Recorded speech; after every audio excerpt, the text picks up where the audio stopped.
দোকান কাটা তৃণমূল বিজেপির মতো লোক ঘুরে বেড়াচ্ছে, তাদের থেকে দেশকে বাঁচাতে হবে। ডোমকলে নির্বাচনী কর্মশালা থেকে দেশ বাঁচানোর ডাক মীনাক্ষী মুখোপাধ্যায়ের। মুর্শিদাবাদ লোকসভা কেন্দ্রে প্রার্থী ঘোষণা না হলেও ডোমকলেই শুরু হয়ে গেল বামেদের নির্বাচনী প্রচার। Enjoy the beats with DJ Mishti from Kolkata, now at Murshidabad's only discotheque Ignition at Golden Retreat, Bohormpur Shilpo Taluke Golden Retreat, luxury 4-star hotel with upcoming club facility. রুটি রুজির স্বার্থে দিতে হবে নিজের ভোট, নিজে না বাঁচলে দেশ বাঁচবে কিভাবে? এলাকার বাম কর্মী সমর্থক থেকে সাধারণের উদ্দেশ্যে বার্তা দিলেন ডিওয়াইএফআই রাজ্য সম্পাদক মীনাক্ষী মুখার্জি। লোকসভা ভোটের আগে মুর্শিদাবাদ কেন্দ্রের ডোমকলে শুরু হলো বামেদের নির্বাচনী কর্মসূচি। সামনে লোকসভা ভোটে বুথে কম বয়সী সমস্ত অংশের যারা তরুণরা আছে, তা ছেলে হোক তা মেয়ে হোক, তাদেরকে একসঙ্গে নিয়ে আসলে আমাদেরকে জিততে হবে। আমাদেরকে মানে যুব বয়সী এই মানুষগুলোকে জিততে হবে।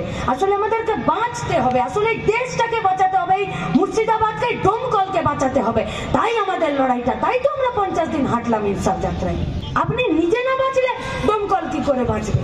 তাহলে আপনাকে বাঁচতে গেলে আপনার পেটে ভাত চাই, আপনার হাতে কাজ চাই, আপনার বাড়ির ছেলে মেয়েগুলোকে একটা সৎ পথে থাকার একটা জায়গা চাই। তাহলে সেই জায়গা যারা দিতে পারে তারা বামপন্থী। সেই বামপন্থীদেরকে ভোটে জেতানোর জন্য বুথে বুথে সংগঠন গড়ে তুলুন, আর শক্তপোক্ত সংগঠন গড়ে তুলুন, যাতে যে কেউ এসে আবাসদা বলেছে ওই যে কাকের কান নিয়ে চলে গেল, কাকের পিছনে যাতে না দৌড়ায়, কানে হাত দিয়ে দেখে বাকিদেরকেও যাতে বলতে পারি ওরে কানটা দেখ, আগে দেখ কানটা।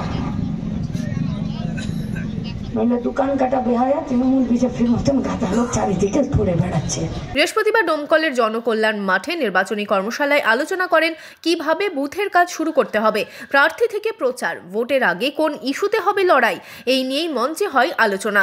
আমরা যারা বামপন্থীরা, আমাদের কাছে ভোটের প্রচারে আলাদা কিছু কাজ যুক্ত হয়, কিন্তু এটা যা রাজনৈতিক লড়াই, সেই লড়াই আমাদের কাজ সারা বছরই থাকে। শুধু মুর্শিদাবাদে না, আমরা গোটা দেশে এবং গোটা রাজ্যেই আশা করছি মানুষ রুটি রুজির স্বার্থেই বামপন্থীদের পক্ষে থাকবে। এদিনের সভায় ছিলেন ডোমকলের প্রাক্তন বিধায়ক ও মন্ত্রী আনিসুর রহমান, ডিওয়াইএফআই রাজ্য সভাপতি ধ্রুবজ্যোতি সাহা সহ স্থানীয় সিপিএম কর্মী সমর্থকেরা। এদিন কর্মী সভা শেষে কর্মী সমর্থকদের নিয়ে মিছিল করে এলাকা পরিদর্শন করেন বাম নেতৃত্ব।